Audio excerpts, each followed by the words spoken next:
Okay, so the book started with the RMS Lusitania.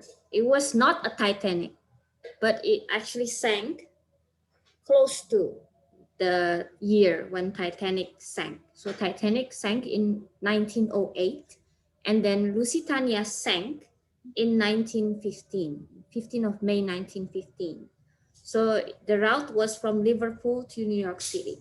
But however, not only this moment was shocking because 1,198 people died during this event, but also because it triggered World War One. So that time, this ship sailed from Liverpool to New York City, and this ship was owned by US, right? And then suddenly it was attacked by a German U-boat. So German U-boat is the one on the right. The small one is a submarine. Yeah, small but very powerful. I think we were not sure that time whether this German boat submarine thought it was belong to British or something. That's why they attacked it, because that time US was not involved in the war, right? That time only German versus UK. But then suddenly they attacked this ship and then it sank. But the big question was, the captain could have saved this ship just by sailing as fast as he could to the closest harbor. But he didn't do that. He actually commanded the people, the crew, to just keep the speed as usual. It was very strange. Why not, speeding as fast as you can and get to the harbor? Because that time it was still close to Ireland, so there was still chance to save this boat. But bottom line is the captain was suspicious. It was very mencurigakan because he did not make the best decision for the ship. While 1,198 people died, the captain survived, right? So it was even more suspicious because how come he was one of the few who survived this shipwreck, right? Uh, while more than 1,000 others died. And then because of this incident, US declared a war against Germany. So there's another conspiracy theory saying that this Captain William Thomas Turner, actually was a double agent. He could be working for Germany, right? So he cooperated with Germany. It's okay, just attack my boat, attack my ship, like that. Or he could be the spy or the agent from UK because he wants this ship to sink so that US can declare war against Germany. So there are so many conspiracy theories, even more than 100 years after the ship sank, there are still so many researches about this incident. However, the scientists related to time state that probably the reason he made stupid decision is because it happened during afternoon. In afternoon, we became totally a different person. We can be very stupid. That's the one of the theory posted by scientists about time. So related to that, in the book, when they said, it says all times are not created equal. So based on researches, they tried to check the moods of tweeters from around the world. They also checked the exams, right? Exams when done in the morning compared to the afternoon. They also look at the data about math lessons when done in the morning and the afternoon. The results can be very different.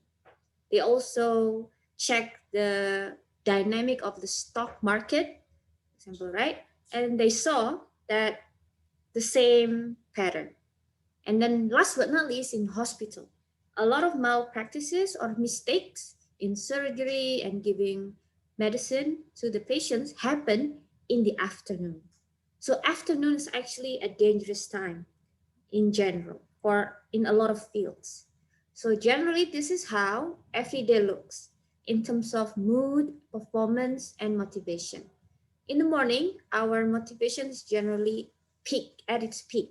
So probably we're feeling good. It's better, we have maximum capacity of our brain to think and decide something. And then we go downhill from there. This is called trough. Trough is the dangerous time, the afternoon, like I said earlier, just now. And also, slowly towards the evening, it will go back to the rebound, to the high time. So we'll go back to the original state like in the morning. People start to feel better towards the evening. Now, what's the implication? The implication is probably we know that daily fluctuations are there, right? Obviously, we cannot feel constantly the same throughout the day, but the implication or the fluctuations are more extreme than we realize. Sometimes we can totally be a different person during this different time of the day. And there's a quote from this book called, said, we are smarter, faster, dimmer or slower, more creative and less creative in some parts of the day than others. And then, so before I move on, I have questions for you. How do you see this from your experience? Do you think it's true that we generally feel better in the morning and then our mood slump in the evening, in the afternoon, and then go back up in the evening? So, anyone wants to answer? I guess it depends on, I mean, as a human being, we are not only depends on our body clock, but also on our habits or, environment. If we are for years trained to be uh, like very slow in the morning and then picking up in the afternoon, it could be like that. This is very interesting finding by Daniel H. Pink. However, I think there are also other findings. It's interesting when I saw this. I went back to the book that I wrote. One of them is about one of the 101 is about how to train your body clock. And I quote uh,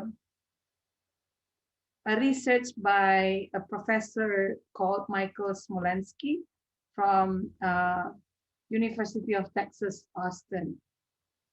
And he's the professor of the biomedical technique or something like that. It's true in a way that during the day means tengah hari kalau di kita ya. I mean like 12 o'clock. However, there was also, well, he says that uh, physical performance, the best with the least risiko cedera ya, is between 3 o'clock to 6 o'clock. And That's the least risk? the least risk or Wow. on the body. Okay, I think that's interesting, Kak Imu, because that is totally the opposite of what the book said. Yeah. So the book said the most risky time of the day is between 2 until 4. Yeah. The interesting thing is Yeah. this study is also supported by another study. This one is from the assistant professor of medical study in Albany Medical College, New York, Boris Medarov. And he found it out from more than 4,000 patients there that the function of your lungs is actually higher by 17.6% at 5 o'clock, so it's in between there. Then during the day, like 12 o'clock. I see. And from the Olympic achievements, most of them by statistic actually done in between those time, in between 3 to 6 o'clock.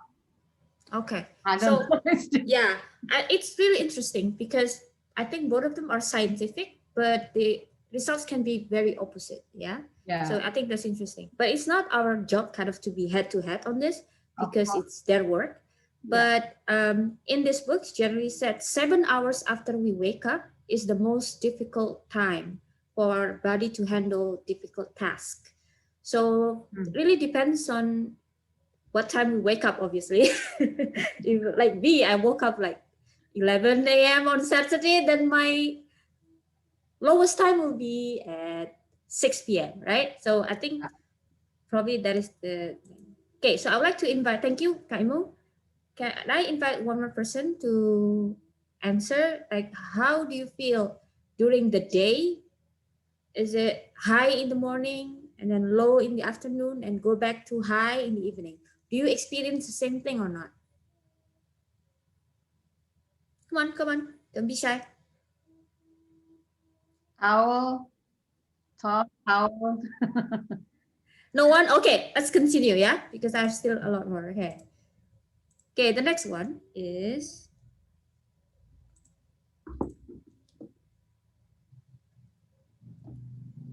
however, there's also something called inspiration paradox. Inspiration paradox means there's something idea. Oh, sorry. The idea is that innovation and creativity are greatest when we are not at our best, at least with respect to our circadian rhythm. For example, if we are very close to deadlines, suddenly we get a lot of ideas, right? So, okay, it was buntu earlier. No one is, all of us Indonesian here, I guess. So it's okay for me to say bahasa ya. Yeah. Sometimes we're buntu doing something, but close to the deadline, suddenly we have rush of ideas. Oh Yeah. yeah, that. Or in this case, when somebody like an artist, they create like amazing artwork or painting, something like that. Usually it's done when they are not at their greatest, maybe when they're sad, when they're sick, or when during tough time, the downtime. Now, can you please tell me from your experience, is it true that our innovation and creativity are the greatest when we are not at our best? Can someone share experience? But Pipit, may I ask about circadian rhythm? Is it same with deadlines before? Oh, it's a bit different. Circadian rhythm is our Night and natural day. body clock. Yes. Yeah. Ah, The night and day. Ellie, do you know that type of plant that close during at night and then open up during the day? yeah, yeah. Yeah, I don't know the bahasa word for that tanaman, yeah. But then Mm. when the scientists did some research, actually they still open and close even without the sun. So even they're put in the dark the whole day, the whole night, they still open and close. So they have circadian rhythm. They have their internal body clock. Okay, I see, I see. Thank you, Mbak. Yes. But guys, can you share about your experience? I Is like to it true? share. Yes, go ahead. So when I read the book, and then the chapter actually taught us about the story of the artists. They kind of procrastinate, right, on the middle of, or when they have actually so much time, and then they didn't really do anything productive, like 60, 60, 70% of their uh, allocated times. But then when the deadline so near, and so they started to do something, and then actually it you know it produced so much result, in the in a limited times, more than those 60, 70% time wasted. Yeah. So it reminds me of every time I do workshop with the creative people in uh, my office. We kind of got this jargon, malam masih panjang, and we know we have lots of things to do. We have this project and we have to do it, and we have to present it the first thing in the morning. So we have to like make Ratu, you should make this slide about taxes, about this part. And I know that's so many things to do, but then I saw my friends, my colleagues was like chatting, laughing together, talking nonsense until 9, 10 p.m.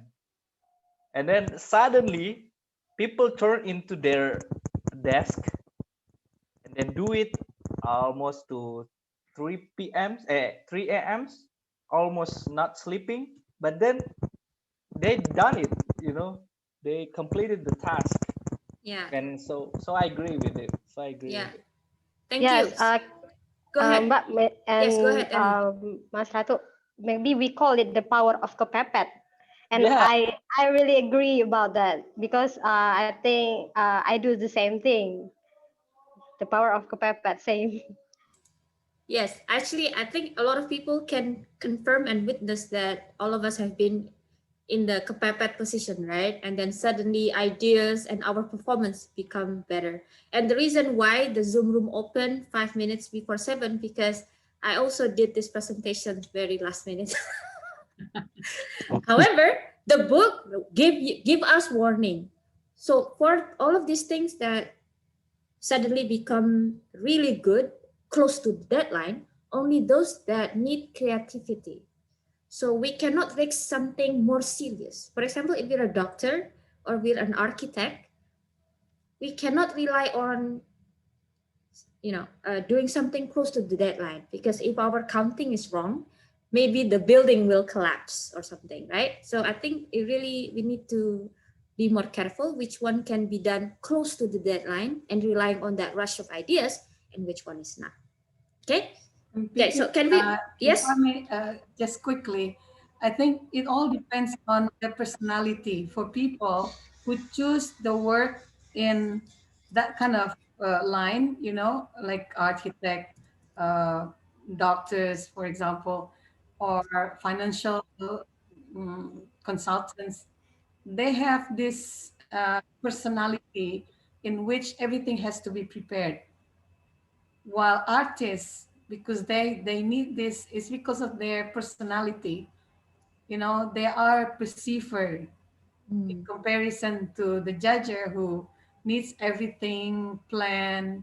And if within short time, their how to say this, their stress level will go up instead of being pushed into excitement. I yes, guess that's, yeah. but stress level can also be the work of art. Yes, if you're an So, artist, but if yeah. you're a doctor, you cannot. I Yeah, we mean, cannot. Yes, yeah. yes. Okay. Now let's go to Hello. the next slide. Yes, Pak Ido, do you want to share something? Yeah, the book, the study said that 75% of the people go according to this theory. What is his? Is it clear what he based his study on? The groups of Actually, people. yeah, it says Because there's the further reading. if you're on from a certain career path or certain city where everything is timed by the same standard of time. I think it's different if you're living in the village where Mm, the time is completely different. So I think 25%, maybe it's 25% from his study, people in living in urban setting in Western countries. I don't think you can do that with all the world, not humans as a whole. So 25% is, I think it's a small 25% of this yeah. study. I actually agree with Pak Wido, because he admittedly said a lot of the studies are carried out in the European universities and American universities. Yeah. And I was wondering, where do we lie there? I mean, when Indonesia is not mentioned at all. One country that was mentioned, only Japan and Kazakhstan. And I think there was a huge gap in research there. There's also South Can I Korea. move on to the next slide? I have Yeah. several more. Yes? Okay. So I will give everyone a chance to speak. And let's move on to the number 6. This one, humans are not created equal when it comes to time. Okay? Not created equal full stop when it comes to time. So there are people who are owls and there are people who are larks. Larks are the morning birds and owls are the people who thrive at night. Human beings do not all experience a day in precisely the same way. Some of us are owls, others of us are larks, and we need to know which one is our prime time and which one is our trough. Right? Trough is usually 7 hours after you wake up, so that's your weakest point, and the prime time you need to track down your daily mood. I think Rizka has been doing that, and I'm still curious what her result is. And also make important decisions or do important work during this prime time. Use the rest of the time to do the more menial or mundane work. During trough, try to realize that you're not at your best. So try to devise some plans to prevent bad things from happening. So for example, like in a hospital, they do extra checklists during afternoon, more than when it's morning or at night. So this is their plans to prevent from more mistakes to happen. So my questions to everyone here is, are you a lark or an owl? And how does it impact your working rhythm? I admittedly an owl, that's for sure. And I work best at night. So how about everyone? Me, Yes. I'm a total lark. But well, since I work as a teacher, so it means I have to be ready in the morning. So I start everything like really early, like around 4 or 5. Especially after I had the sun, it getting more earlier, even like until the point I may not have any enough sleep. And it comes until today, since I'm, well, most of us now is mostly at home. I tried my best because I don't have any special deadline of the day, except when I have my teaching projects. I tried like, okay, I want to try to be an owl. So I slept at like 11 or 12, and I was hoping that I could try to wake at 7 or 8 at some point, but it cannot happen. I still awake at 3. Like mostly every day, I wake at 3. So no matter what time I went to sleep, I will always wake up at 3, around 3 or 4. And at that moment, because everyone else are sleeping, just me and the owl and the rooster, my neighbor rooster as usual. So that was the time when I can resonance a lot of things to my head. And mostly that was the time I could create a lot of things. It's my productive time. Irti, Before if it's like 3 anyone a.m., else. I think that is called owl already. I'm not sure. Is Maybe it? you are the third bird.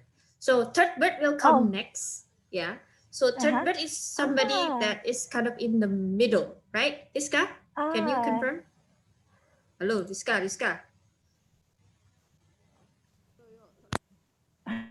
So, This basically, is driving, I guess. Oh, okay. He's not in the car anymore. Speak. Oh, wait. So, ya, jadi third bird itu katanya sih dia mencari istilah untuk yang di tengah-tengah karena paling banyak kan bilang third bird, which is kind of funny. Okay. Third So, eye. Are you a third bird? kalau secara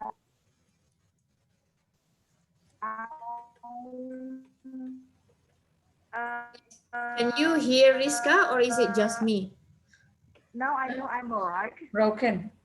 Oh, Karena yeah. yang paling is the simplest the simplest way is wait, me now. Okay. Ya, aku bisa mengira-ngira dia ngomong apa.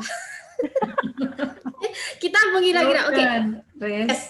So guys, if you are the third bird, this is the next one, right? So maybe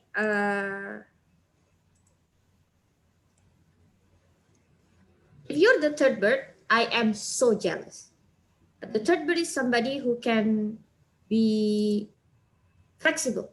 so they can be, you know, can be their prime time in the morning, their prime time at night. So this is the, but they say most people are actually third bird. So I'm not sure. Is there anyone here who doesn't bother about time? They can always do their best. Yes, go ahead.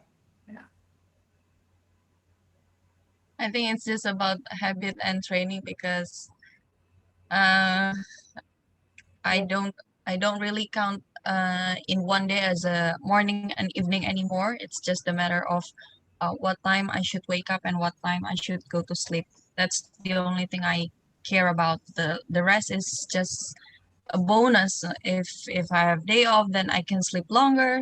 And then if I have to work in very early in the morning, then I have to sleep earlier. Only like that. So, but because the book mentioned about the third bird, I think, and then you said that most people are third bird. I think everyone has the potential. Only, but then maybe our type of job or our type of work, then that's the one that can what do you call, affecting to which one are we? Are we the lark or the owl or the third bird? So I think everyone has the potential to be the third bird, you mean, right? Depending Mhm. on the Yeah, training exactly. and the, yeah. So I think probably What just somebody what like, yes, about if yes. you wake up in the morning like 7 or 8 and then you prefer to do like your own exercise, yoga, or like breakfast, your me time, and then you are ready to start working after 12 o'clock and until like 9 or 10 p.m. and then at 12 o'clock you go to bed. What is that? Probably that is third bird because you have high motivation in the morning. You do your exercise, you have healthy breakfast and yoga. So that's like high time, right, in the morning. But you can also do your work even until 10 p.m. So I think Mbak Mita is probably a third bird. Oh, okay. Thank you. Yeah, I yes, didn't good. know the term. Just do it. Yeah, I just found out too from this book. So I'm actually jealous because I'm strictly an owl, and I want to train myself to be a third bird. Okay, anyone else want to say something before I go on to the next one? Yeah. Yes. Yes, Yes, go Mika. ahead, Jerry. In this book, first I would say I am an owl who is forced to be lark. in the, in this book, it's really says in I think in versi bahasa in page 31 it says the problem is the the corporate culture, the government culture, School. and the education culture is designed is configured to 75 and 80% of a lark and third bird. So really, I mean, it doesn't really matter now if you are working with working in government or corporate because we are forced to be lark. Otherwise, you are an artist. You can decide your own uh, Schedule. apa namanya, timing ya. Schedule, yeah. Yeah, you can set your own schedule. Right? Yes. So yeah, the reality, especially in Indonesia, the reality is everyone is lark. Everyone is lark. Yeah. Yeah. Yeah. Well, the system is designed for the lark. Yeah. Early. Yes, exactly. Yeah. Yeah. So the owls are suffering. So they said we cannot achieve our maximum potential. Like if they need to go to Otherwise, you school. are probably entrepreneurs who works for yourself, and then you can decide which But one is best. even Jerry, if you're entrepreneur, you decide to open your store in the middle of the night, probably that's not a good idea too. Although you can set your own schedule. That's right. Okay. But guys, Agree, I agree. think yeah, in the in the book Why We Sleep, I don't know if Diaz remember Why We Sleep. Yeah, last year we read the book Why We Sleep. Even it hurts a lot of teenagers when the school started very early because especially teenagers' brain, it's also in this book. Their rhythm slightly too owl, almost everyone, until the early 20s. So when we force teenagers to go to school very early in the morning before 8:30 a.m., actually it impairs their learning. So I think that's also another good takeaway from this book. And then the next one, let's go to the next one. So actually reading this book reminds me of two books that I read last year. One is the 80-20 principle and the other is Why We Sleep. In the 80-20 principle, it says 20% of effort can produce 80% of results when we know the best time and resources to do it. Yeah? For example, if we do our important work during our prime time, right, only 20% of the day, which is our prime time, we can produce a much efficient effort, like 80%, right? If we only know. That's why what this guy is doing, actually, I applaud her because she's trying to know when is her prime time. So if you know your prime time, you can harvest it more for your productivity. And we also need to revive a 1,000-year-old practice that was healthy, which was taking a nap. So in this book, Why We Sleep, they also advocate taking a nap. Taking a nap is very important during the day. Now we think of napping as a sign of laziness, but it actually can boost our productivity when done right. When done right, according to the book, when is take a nap between. Oh, sorry, I missed one between 10. Okay, take a nap between 10 until 25 minutes. Yeah, so not too short, but also not too long. If we sleep more than 25 minutes, we will enter this condition called sleep inertia. That means our body will struggle to wake up because they want to remain sleeping. And then we also learn from the book that breakfast is not the most important meal of the day, but it's lunch. So I think it's still debatable. Regardless, I want to ask your opinion about what do you think about breakfast is not the most important meal of the day, but it's actually lunch. But also the point about taking a nap. Do you think taking a nap is as important as this book claims? Anyone? Go ahead, don't be shy. I put it Again, in the chat because I yeah. think if you skip dinner, then breakfast will be the most important meal of the day because you are craving for something good to eat after skipping dinner. So, but again, it depends because some people can eat breakfast and some they don't real. I mean, they tend to skip breakfast because they think that, "Oh, I'm still too full. I cannot eat very early in the morning and stuff." So then they can go directly to lunch.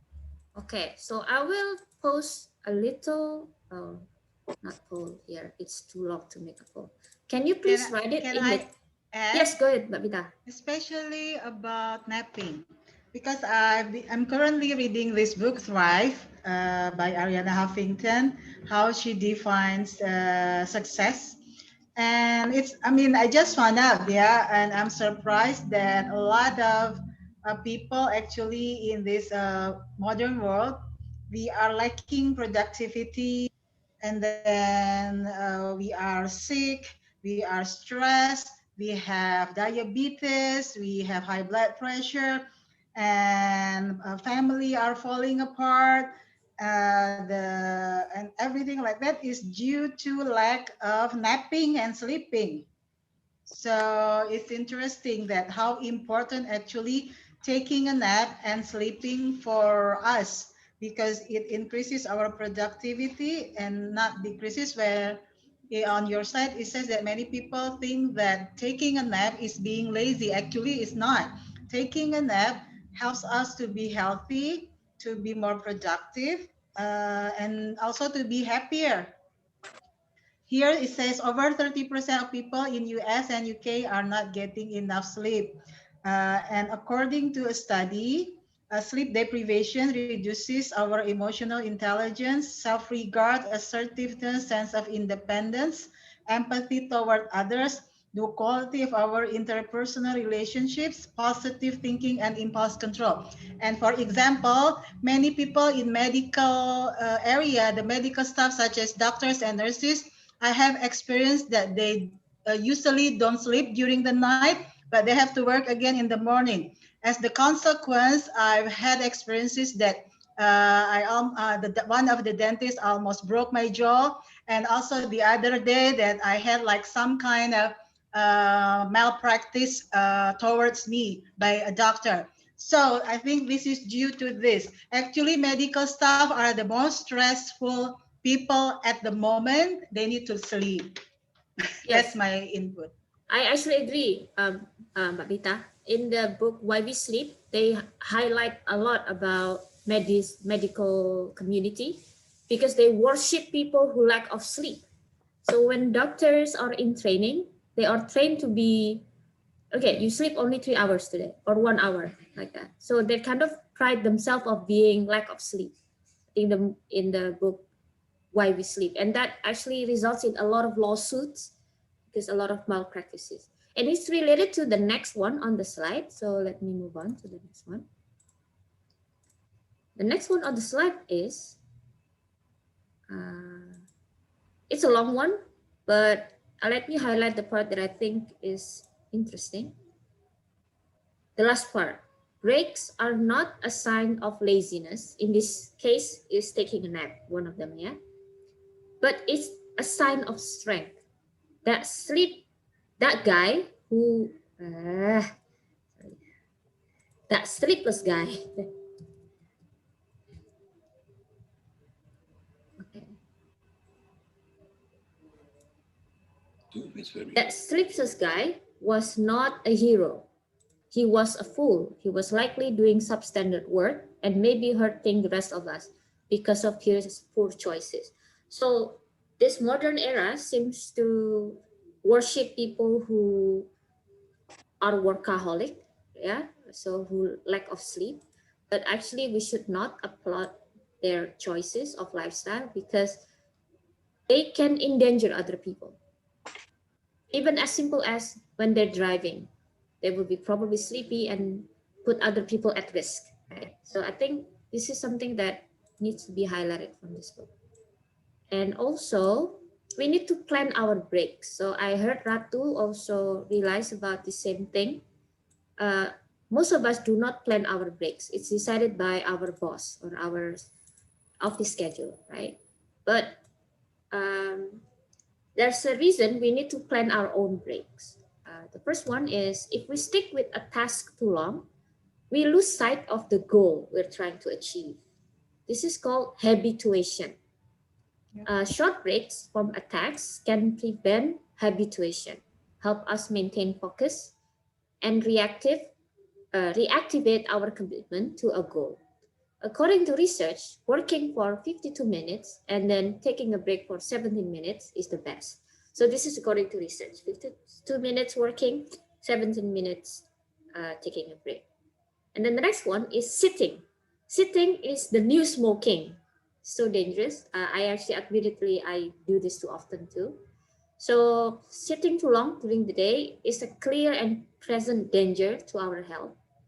And we need to remember to stand up from time to time, particularly during pandemic, Zoom meetings, Zoom fatigue. And then together is better than alone. Outside is better than inside. Away from technology is better than constantly being with technology. And in this thing, we talk about breaks. So when we take a break, it's better if we do it with other people than when we're alone, like maybe chatting about something. And it's better if you do it outside rather than inside. It's better if we get away from our phone or our computer rather than being with our computer. So my question to you is, do you agree with this type of breaks? Uh, do you agree with what Daniel suggested here about taking a break? Completely agree with that. Oh, unmute. I lost the slide. Okay. Oh, okay, I'll show it again.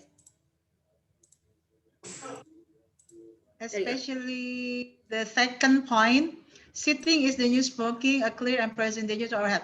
Based on what I heard from my doctor and also from my friend, a lot of us actually, and also my friends, not just one, have like a blood circulation problem, and it makes us like uh, disease such as tinnitus, we call it like ringing in our ears, because during the lockdown and PSBB and working from home or learning from home, many of us don't take breaks. We don't stand up. We sit down all the time. We don't walk around the house, or we don't go out walk around the park, or just, I mean, take a break in between, like every hour or every few hours. And in Jakarta, it's like 90% of people are experiencing that. And in addition to that, also 90% of people are experiencing the digestion problem because of the stress of working at home, staying at home, and also the fear of the pandemics, etc. So Losing family, friends. yes, exactly. So now start to walk more often, to stand more often, and to go out actually, because we need sunshine, we need fresh air, etc. Yeah, go I out in think the teras dan masuk lagi. exactly wherever it is. Yeah, get the Not going sunshine. to the mall ya. No, no, no, Jangan kayak Mbak Mita yang ke bioskop gitu ya.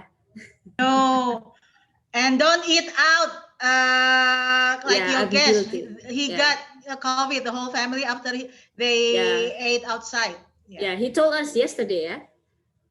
Yeah, I'm guilty about that. I eat out on weekends, except for last weekend. So that's actually my weakness. Anyone here have the same? Do you plan your breaks, guys? How do you spend your break? Sabila, do you want to try? Breaks. Yeah, I don't really plan it, but I just know when to take a break. Like whenever I feel like I'm getting uninspired or getting a bit sleepy, I usually just would just stop working and like just go outside and walk around a little bit. Okay. So actually, the book said most people do that. They wait until they're tired and then they take a break. So I think that's the book said that's the wrong approach. We actually have to plan it before our body take its toll, before our body feel the impact. We must give it a break already. So like when we're drinking, when we're thirsty, we're already dehydrated. So we should eat. We should drink before we're thirsty. I think that's the analogy, right? So anyone, do you want to It's a share? problem for a workaholic who just wants to get done before everything else. Work is everything. Project is everything. Yeah. I share the sentiment because I love working too, but sooner or later it will take a toll in our health. So I think we need to start change our habits. Okie dokie. Okay, so I will go to the next one. Starting right, starting again, and starting together. So if you, excuse me. Okay. So this book said if you look for a job during a bad economy, it will hurt the rest of your career for a long time. Even a slight advantage at the start can spiral into a big advantage in the long run. So is disadvantage. So, and the other example is starting school too early can also jeopardize our ability to learn. Meaning is when we want to start something, we also need to start right, because when we want to starting right can have a huge impact to the continuity of whatever it is we're doing. And it makes me think about my students from 2020 last year. Immediately it was hard for them to even find good universities, for example, because of it's just a lot to go through. And I don't know, maybe this year too. And I also feel sorry for people who just graduated universities. They want to find a job, but then many people are not hiring, right? And a lot of people lose jobs even. So this is really not a good time. And I hope it will not impact them negatively into the future. So I hope this book is wrong in this. That What about creating jobs? Yeah, exactly. yes, creating jobs, probably starting right is can be from creating jobs. Yeah. Yeah, Yeah. I think I would disagree with his statement because I personally just graduated from my grad school, and I thought that during this pandemic, okay, I mean, it might be a bit challenging for us to find conventional jobs, but I think for people who graduated in COVID times, definitely we will have better resilience. We will develop other skills that most other graduates don't really get to develop because they graduate in a good economy. So I think in the long run, it could affect their career development as well because they're equipped, they're used to being able to adapt and to be more creative in finding a job or maybe even creating their jobs during the unprecedented time. Yes, I actually wish the same thing because whatever this bad thing can be our strength too. Really depends on how we harness it, right? So I also wish even I've been teaching for a decade now. So I have students who graduate university as well, and I feel like, oh my goodness, I hope this book is not correct. I hope in this point that this bad economy, when it's time for them to start a career, will not impact their future career. So yes. Okay, so but the next one is somehow the one I feel related or somehow agree is starting again. So it's okay for us if we want to start something new, like New Year 2021, but we fail, it's okay to start again. We don't have to wait until 2022 to do it. The reason is something about days that represented first switch on people's motivation, like the first day of the month, the first day of the year, after birthday, after anniversary. So all of this first somehow makes us feel special or make us feel like we need to learn, start something new. It allows us to create a new mental account, starting with a clean slate. Take advantage of this first. If you fail, you can always start again. There are so many firsts in a year. Like for example, first Monday next week is also a first. I think Can that I is share something? yes. Questions coming next under it. So let me read the third question. When you start something, it's better to start it with people. There's more chance for you to keep at it if you start with other people. For example, if you want to start doing exercise, maybe try to join I don't know, cycling group or something. Or if you want to read more books, try to join book club. So you are not doing it alone. There's like pressure or maybe support each other when doing it together with other people. Okay, I don't know if Johnson will be related to this, but the next question is, what do you want to start and how do you plan to start it? Go ahead, Johnson. Yes, may I share with this? Yes, I have been always wanting to write. So starting in 2021, I definitely will start writing and the anthology project.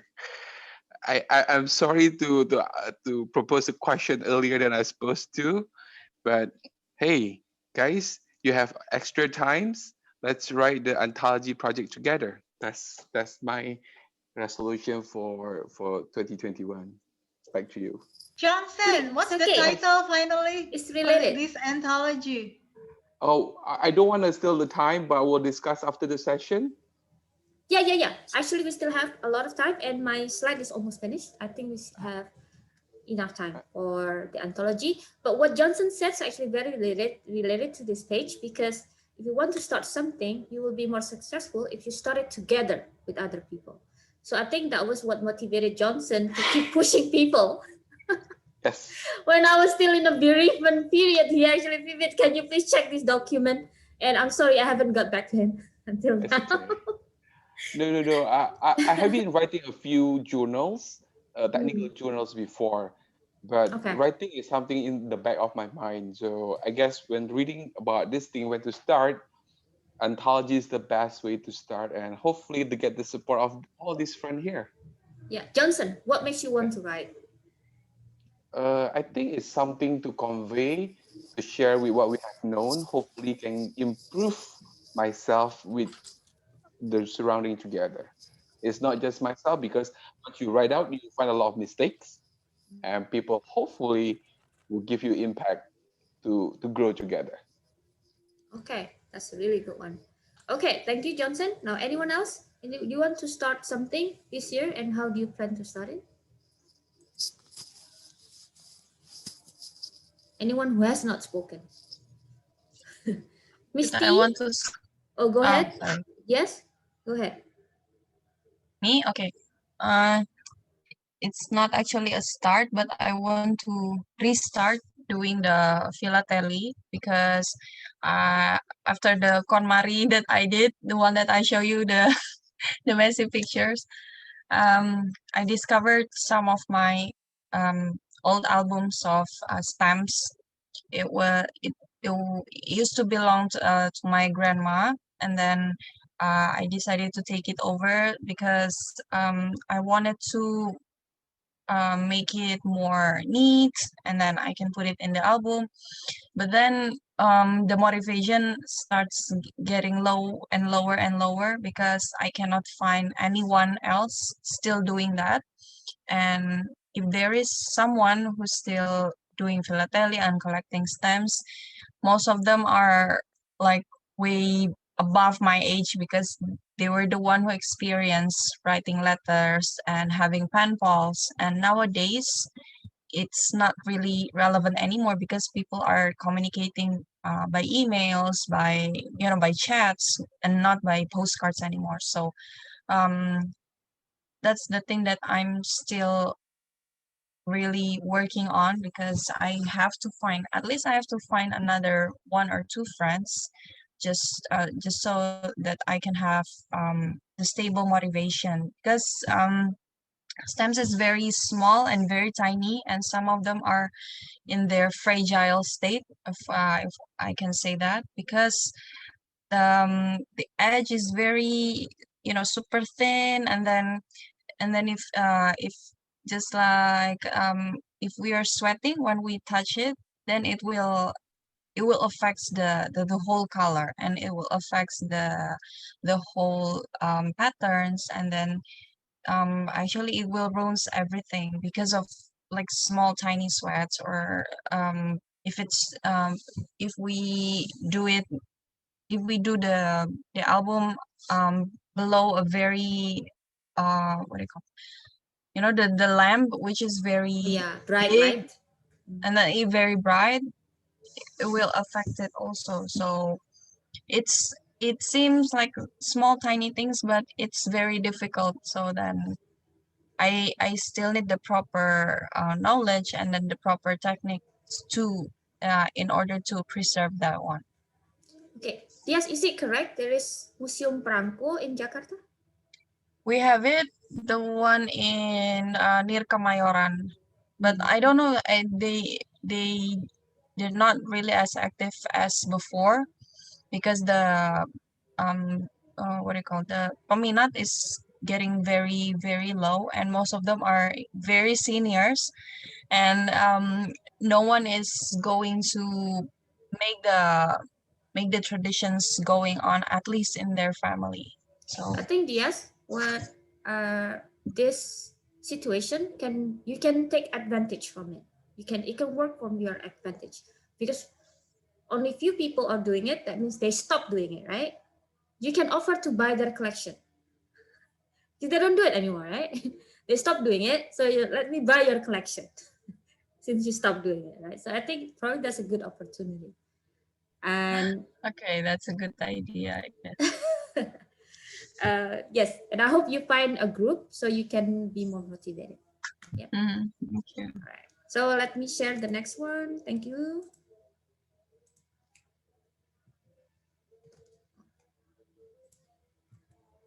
Midpoints. Okay. Humans have a unique ability to forecast what will happen in the future. We need to think of the possibilities of how things can go wrong. But this ability does not go that far ahead. That's why we need a midpoint checkpoint.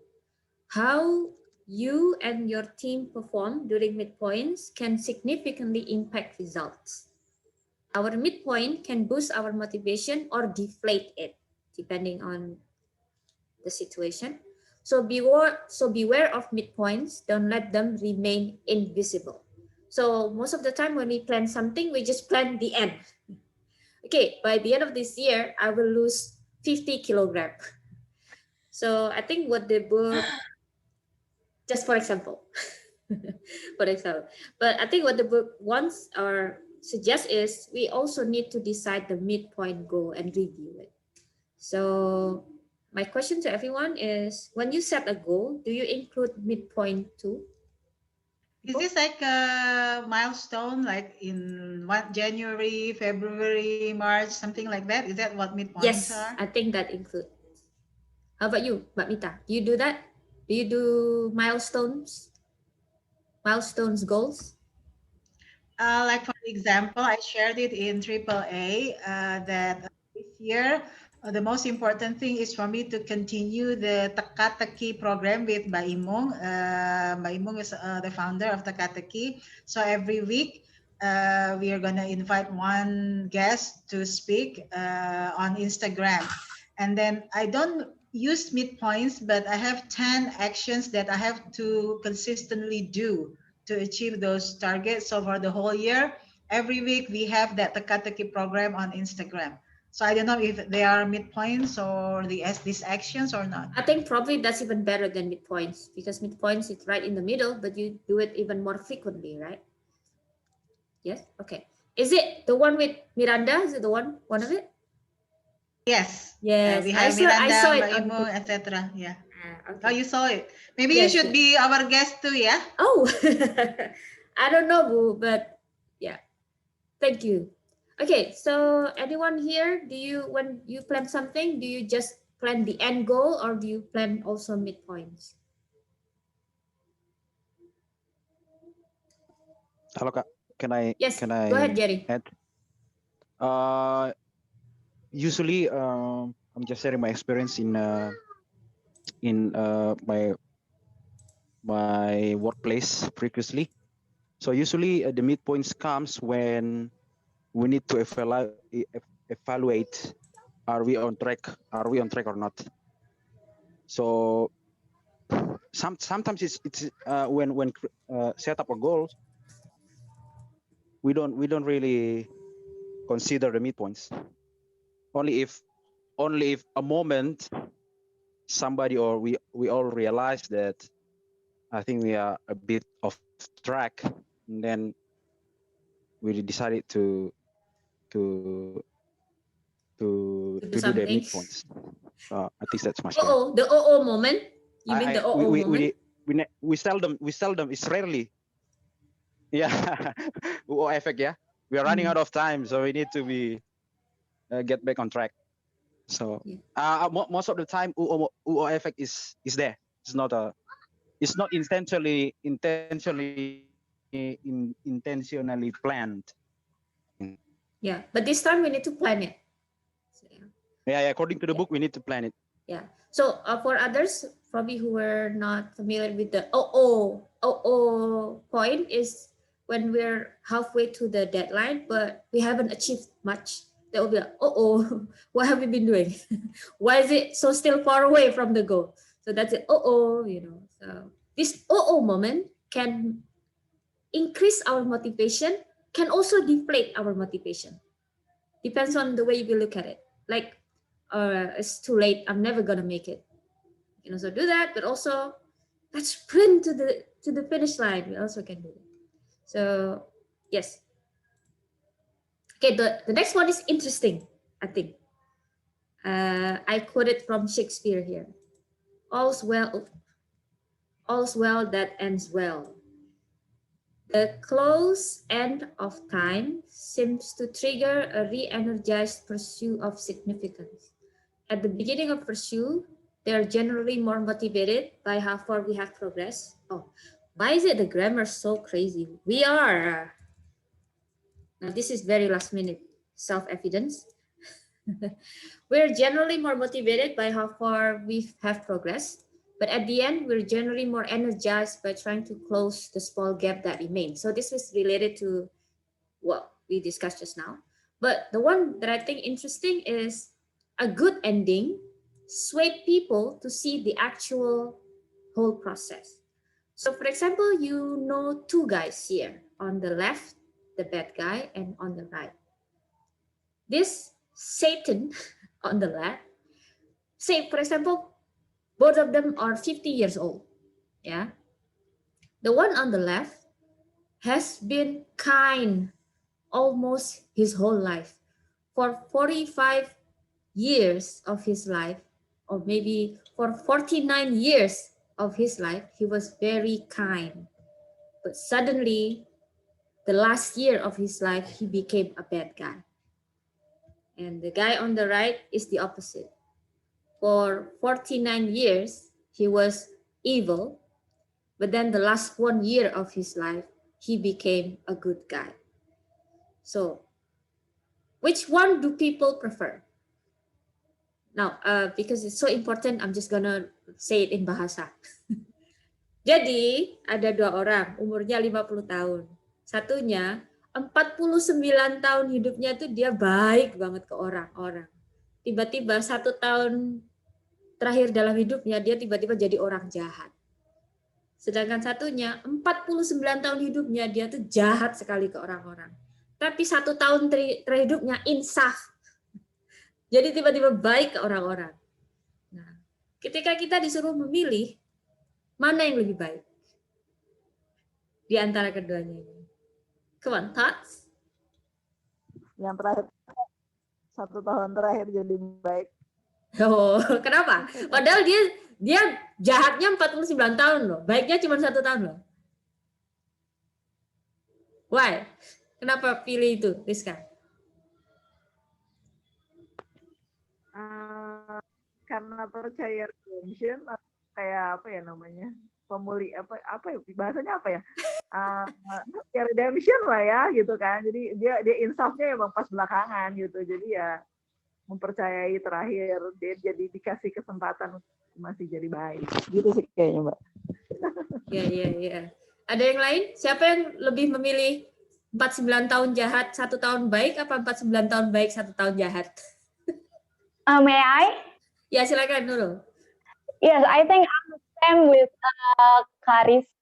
Mbak Rizka, because at the end, what matter is what you are in the end, right? So regardless of your history. But I think these things, I don't want this to, kind of like make me like, okay, no problem, and procrastinate. I'm afraid that because, I've been messed up and I don't want this to like, okay, I'm going to be in stuff later and, like procrastinate that. So I think this is very dangerous too for me because, I need to start, buckle down towards my goals. Yes, you need to start buckle down. And remember, you can start anytime. Okay, and then regarding, kalau balik lagi ke tadi yang 49 tahun jahat, 49 tahun baik, 1 tahun terakhirnya aja, insaf atau jadi jahat, saya rasa sangat tidak adil ya. Kok enak dia 49 tahun jahat, 1 tahun baik aja, tiba-tiba, oh ya kamu masuk surga deh. Kalau tiba-tiba orang yang menentukan nih, kita aja ya, kalau kita punya kekuatan untuk menentukan orang masuk surga atau enggak, dari situ aja kan, kok enak banget jadi orang ini. Gitu ya. Okay, but that bukan urusan kita. Yeah, exactly. I know. But then if we were to judge, it would be like, kok enak gitu ya. Lama jahatnya, 1 tahun baik insaf. People see that as. Kita nggak usah mendefine itu. Our task in this world is to be good to others, and that's it, gitu loh.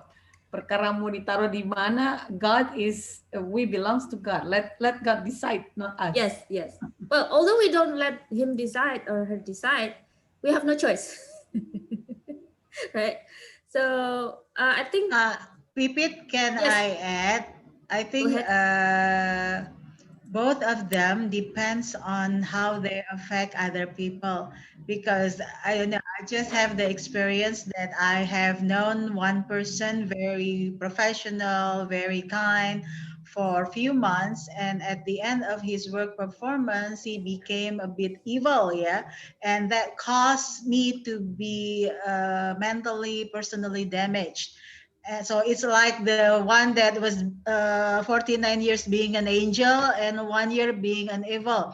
So the impact, we see the impact. If the person that was 49 years bad and then has 1 year good, the impact of the goodness is much bigger than the impact of the badness. Maybe that is acceptable, but if the impact of the bad things are outweigh the impact of the good things, still they both go to hell. Okay, so yes, thank you. I think Mbak Mita thinks the way Daniel Kahneman think. So in thinking fast and slow, it's called the duration neglect phenomenon. So people generally just emphasize the end. They kind of neglect the process because people believe that the true self, is revealed at the end. Not the truth, yeah. The true self is revealed at the end. So let me. That's why people think, oh, okay, ternyata dia baik kok, gitu. But only judging from the end. So according to Daniel Kahneman, this actually is not logical, but that's part of us as human. So we come to our last slide. Don't worry, Johnson, we still have time. Okay, so the next one is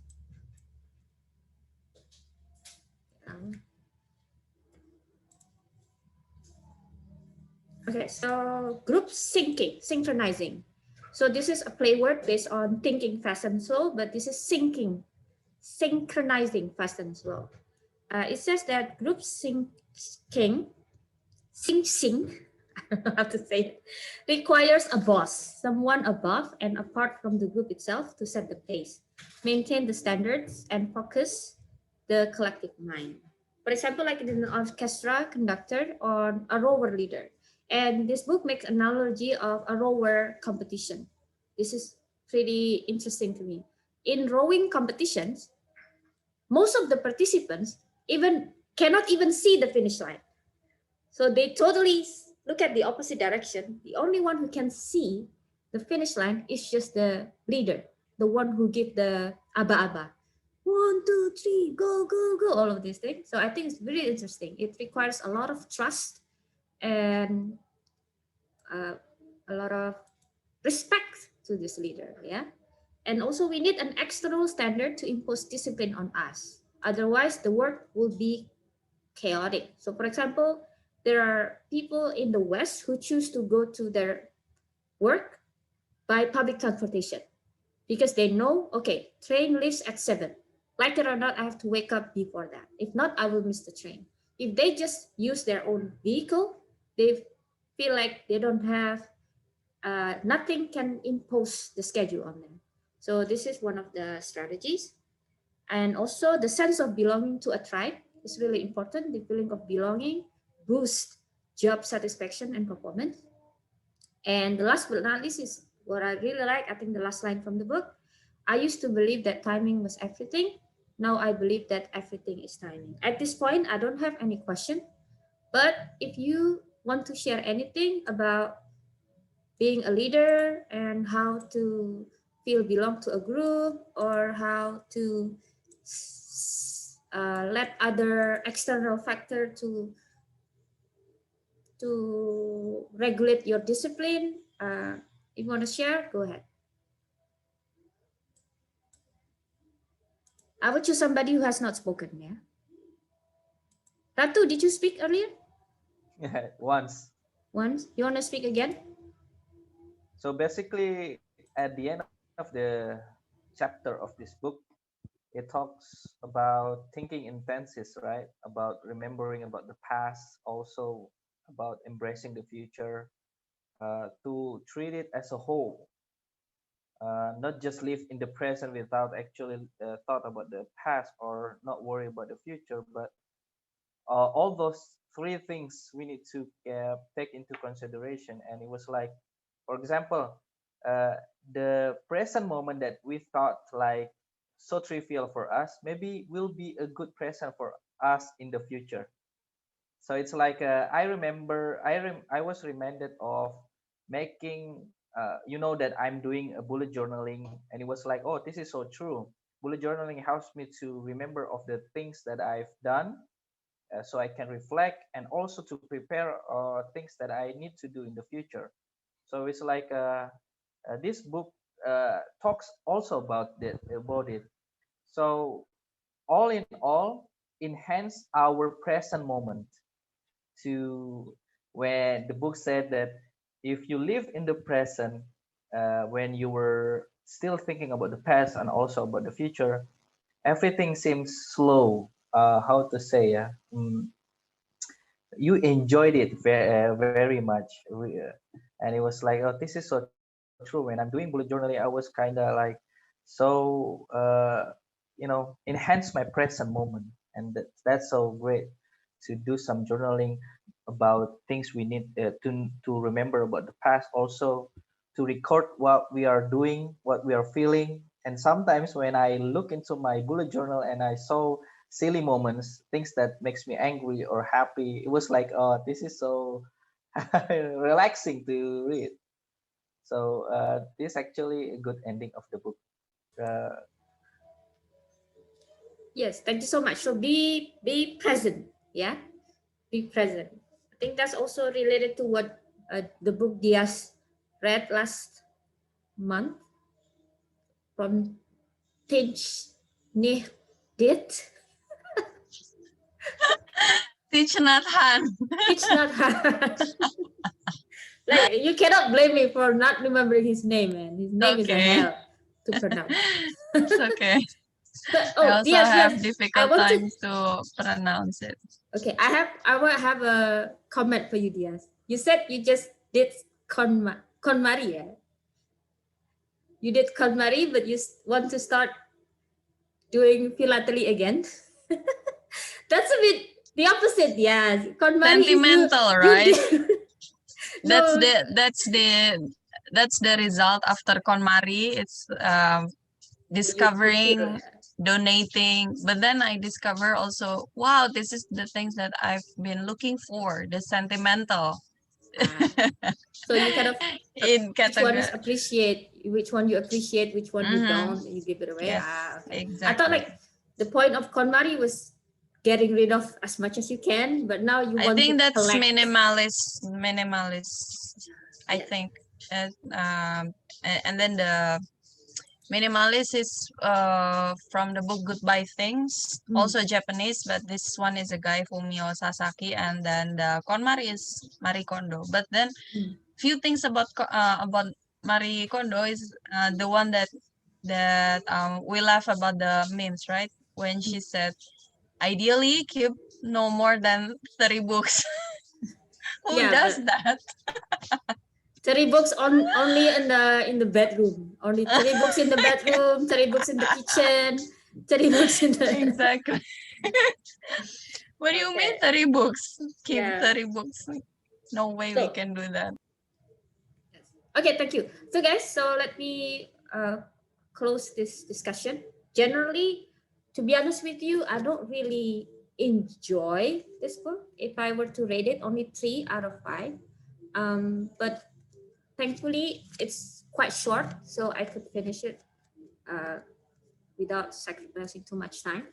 But if you want to learn about time management, actually just you can read the every chapter they have this time called time hackers handbook, so only the summary of every chapter, so at least read that summary and it's enough basically. So yes, we need to be more careful in choosing the book of the month next time. This book is too practical, not my kind. But yes, But Pete, may I? Go ahead. I read in that part, and it is said like for owl, their maximum time is in the late afternoon to evening, right? But then at the early in the meeting, you tell us about things that actually are worse in the afternoon. I mean, that's kind of like opposite. Inconsistent? Yes. Yeah. So the book explained that this trough only happens for normal people who are not owl. So the best way to think about it is 7 hours after you wake up, that's the trough. So that really depends what time you wake up. Oh, so basically, because of so many examples that you explained, like wars, because it was decided in the afternoon. That's because like the owl only like small percentage of people. Is that what you're saying? According to the book, yes. According to the Okay. book, yes. Okay. I don't All right. know for sure, but according to the book, most people are larks or third birds. So yeah. All right. Okay. All Okay. right. So it's 8:35. I would like to close the discussion, and then after this, Johnson would like to share about the writing ontology. Okay. So can we please give applause to this book? Formally close the discussion. Hello. Thank Okay. you, Go Mbak ahead, Pipit. Johnson. Thank you for sharing the opportunity. Actually, between myself, Mbak Ibong and Mbak Rizka has been doing some discussions about the anthology projects.